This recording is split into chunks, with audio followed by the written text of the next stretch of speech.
অনেক শুনেছি বেগুনের নাকি কোনো গুণই নাই, যার নেই গুণ তার নাম বেগুন। বিষয়টা হচ্ছে এরকম।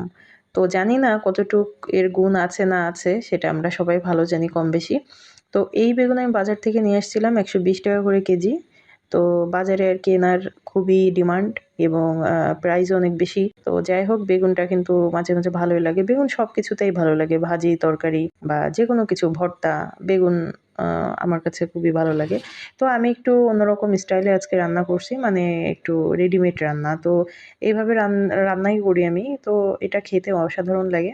আপনারা ট্রাই করে দেখবেন। তো এই যে আমাদের বেগুন রান্না আ প্রসেসিং শুরু হয়েছে। তো এভাবে করে আরকি দিলে বেগুনটার স্বাদটা একটু বেড়ে যায় আরকি। আপনারা এভাবে করে অনেকে হয়তোবা খেয়ে থাকবেন।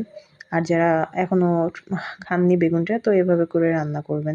এবং বেগুনটা যখন একদম সিদ্ধ হয়ে যাবে তখন একটু ঘুঁটে দিতে হবে। মানে খুন্তি বা যেকোনো ওরং থাকলে সেটা দিয়ে যখন বেগুনটা সিদ্ধ হয়ে যাবে তখন একটু ঘুঁটে দিতে হবে। তাহলে কি হবে? আপনার হচ্ছে যেই বেগুনটা আছে ওইটা একটু ঝোলটা গাঢ় হবে তরকারিটা। আমি টবের মধ্যে কিছু বিলাতি ধনিয়ার পাতা লাগিয়েছিলাম। তো দেখুন কত সুন্দর হয়েছে। তো এগুলো আমি কিছু পাতা নিয়ে এটা সুন্দর করে ধুয়ে তরকারির মধ্যে দিয়ে দিব। বেগুনের সাথে কিন্তু আসলে ধনিয়ার পাতা না দিলে কিন্তু জমেই না। তো যাই হোক, আমি হচ্ছে বিলাতি ধনিয়ার পাতাটা ইউজ করেছি।